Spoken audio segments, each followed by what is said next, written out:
Difference is they go to work with a bounce in their step, with joy in their heart, and a song on their lips. Is that so bad? Instead of sucking lemons and being miserable out there, you wonder why these multi-billionaires want the captives set free? They get it. They're smart enough to know that, hey, the price they're willing to pay for a kinder, safer, gentler society is great, but they don't even have to pay that price. It's not taking anything out of their pockets. It's not socialism. It's not utilizing the Robin Hood theory of taking from the rich and giving to the poor, which sounds virtuous on the surface. I get it. You know, Jesse Ventura, he said, you know, if the American people ever hire me to be president of America, he says, you know who you just hired? You just hired Che Guevara. A lot of people, oh my God, what did he, oh my God. Like Alex Jones, oh my God. Yeah, well, who was that a-hole Batista? You want to know who induce the inducers of guys like Che Guevara? Okay, the rogues that say, you know what, I'm for the people. I'm for the blue-collar working class. Okay, you understand who's doing this? It's a-holes like that. And all these sellouts nowadays in Central America that sold out to Hillary Clinton and Barack Obama. People got to know, Barack Obama was one of America's worst enemies for the working class, the poor, the blue-collar class, and around the world. They were meddling actively. Do you understand? They're the ones that have caused this mass migration of people moving north. Okay, that's what they've done, man. They want to dilute currency everywhere. Hey, it worked here. Look how effective it's been. The people under a trance, we gave them smartphones, we gave them knickknacks and gadgets and stole their wealth for God knows how long. And we keep stealing more of it. We could get away with this forever. We've got it down to a fine science. You see, I mean, you tell me where it's going to end. I don't know. These people are getting, God knows where the buck's going to stop here. They keep kicking the can. It keeps working. They keep raising the national debt, keep diluting our currency, keep creating more and more multi-billionaires. That wealth disparity keeps growing, more and more poverty, and then they throw a few crumbs. They create a social welfare state. There's another industry that would disappear. You end desperate poverty. We got this giant, enormous, the social welfare industry, just the housing subsidy alone, $50 billion a year. We're renting houses for poor people that can't afford their housing costs. We're so damn stupid. Fiscal conservatives say, oh, you want to buy people houses. I'm thinking, whoa, fiscally conservatively, it'd be much more conservative to do that, because then you're done and done. Okay, you paid. You don't have to pay anymore. Do people know the difference between owning and renting anymore?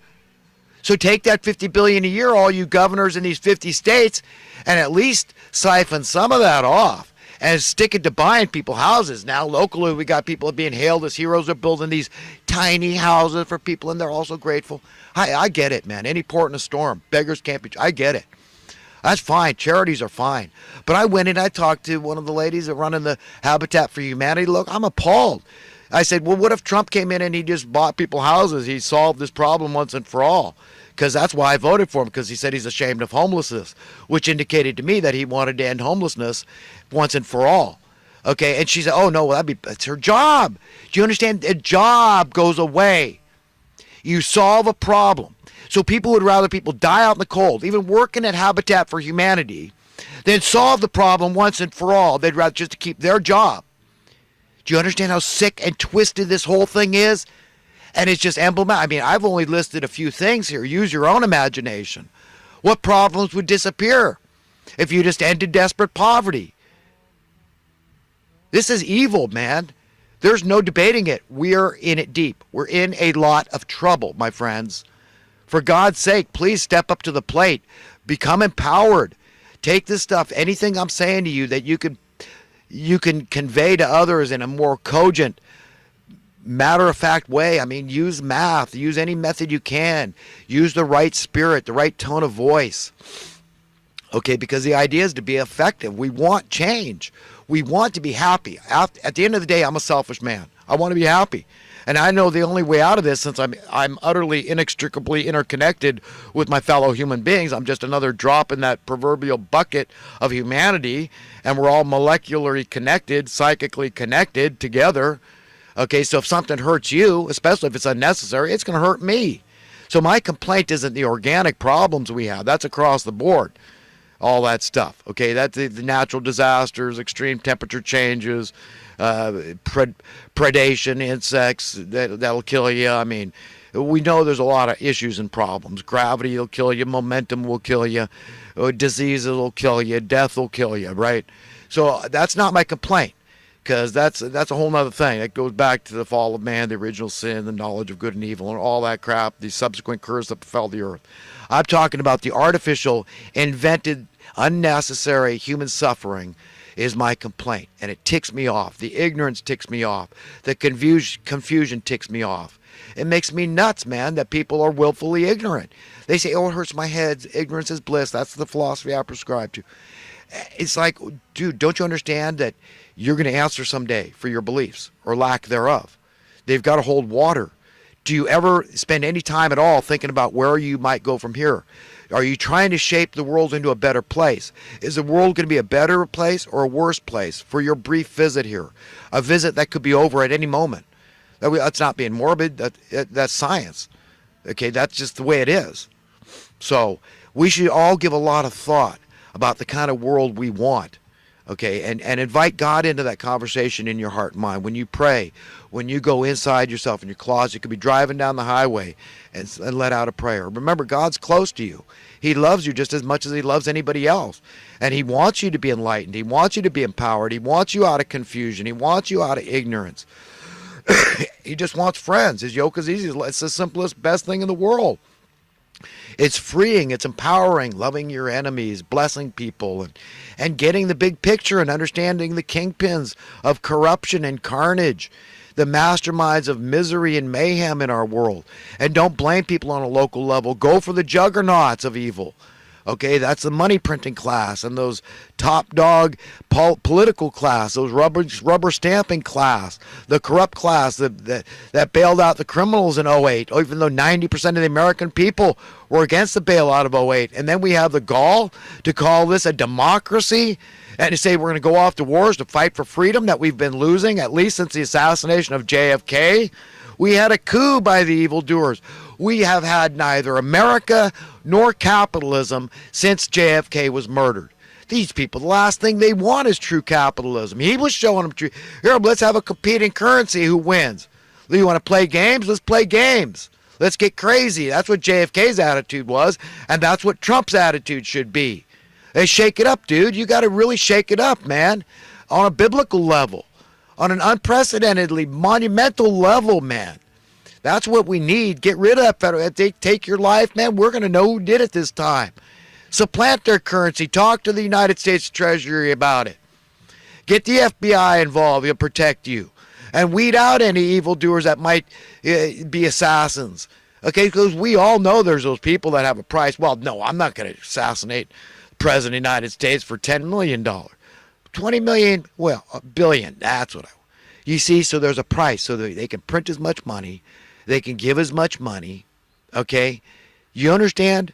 So there's people that have a huge advantage in this establishment that are willing to do the things you and I aren't. We're at a disadvantage because they abandon conscience, they abandon integrity. They say, I don't believe in God, I'm above that. They rationalize it. I mean, they don't value their soul. They've got no fear of God in their soul. And they're vapid and empty. They're living for just this world. I mean, can you imagine what an existence that is? That's all they're living for, man. That's it. I just want to be uber wealthy for today, and that's all that matters. And that's practical. That's pragmatic. Don't give me that conscience crap. Don't give me that integrity and honor and soul crap. Oh, no. What you want, what I want is money. That's practical. That shows common sense. That's pragmatic.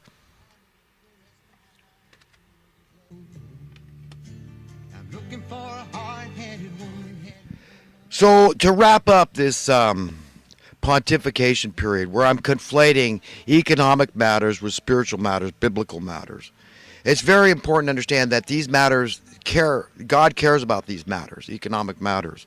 He doesn't want his people oppressed. He doesn't want any human beings, people oppressed.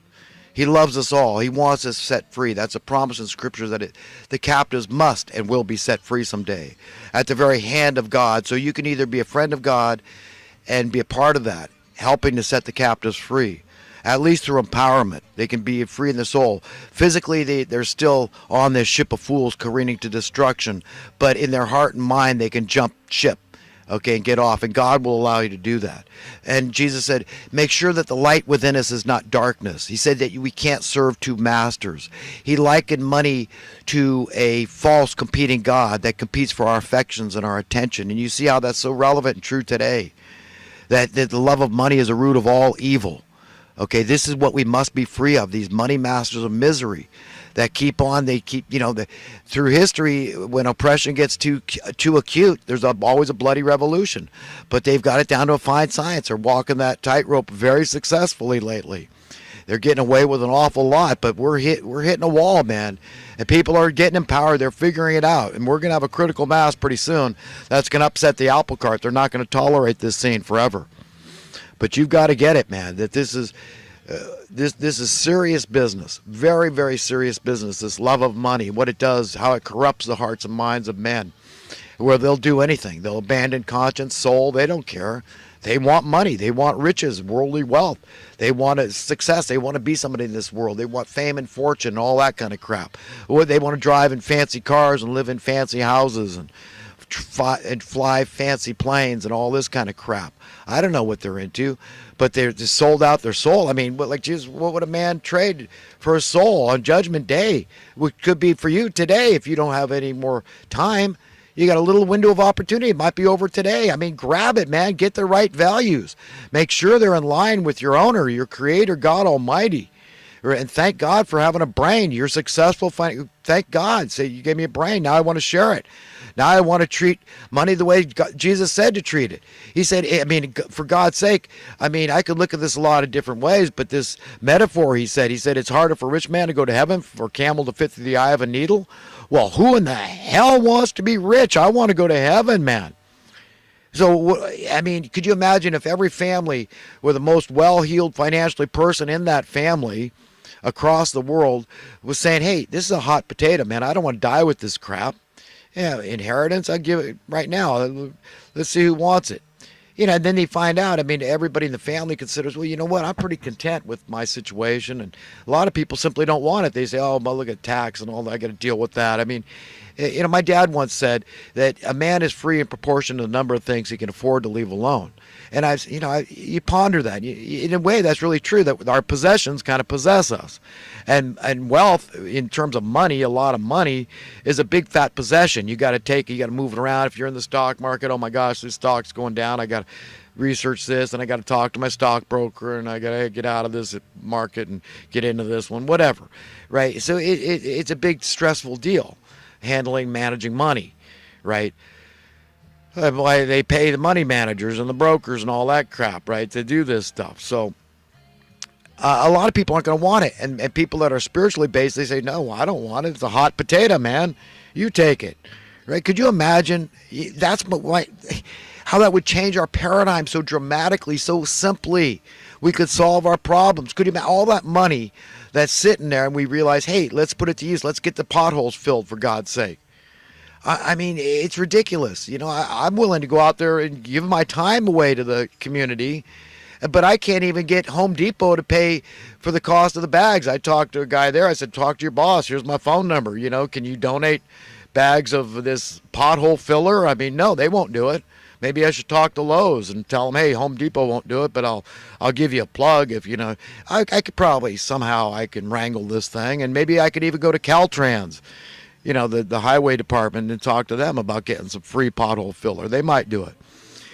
But, you know, the point is that we talk about job creation and all these jobs, you know, that we need to, well, the money, we don't have the money for the jobs. Sure, we got workers who are willing to do it, but yeah, how stupid this whole thing is. And to save a few bucks, we're going to cut corners at the factory. And even though we could make this thing last for infinity, we're going to save a few bucks and just make it last 42 years, right? Or whatever, until there's a little metal fatigue and the part gives out and somebody's going to have to fix it. Then take it to a body shop if, you know, you're not adept at car repairs. But anyhow, my friends, I hope you understand. And I call anyone my friend. Look, if you're willing to listen to a guy like me, I don't hear anybody talking like me. You know, I'm a preacher, I'm a teacher of economics, and I've got education under my belt. I've read Adam Smith's book, The Wealth of Nations, really trying to understand it. And if you're going to read it, trying to understand it, there's only one edition I've ever run across that I found readable. Okay, and you're going to pick out the nuggets, the tidbits in this book, and you're going to be very clear. And this is just great reading. Okay, it's a little tedious, but you know what? I mean, this is a man that devoted his life to understanding this stuff. And when he arrived at the conclusion, you know, just in a nutshell, to list every country's, every nation's single greatest asset, single greatest resource is a willing workforce. That's beautiful. I mean, that's just divine in its simplicity, but true. It's a truism. It's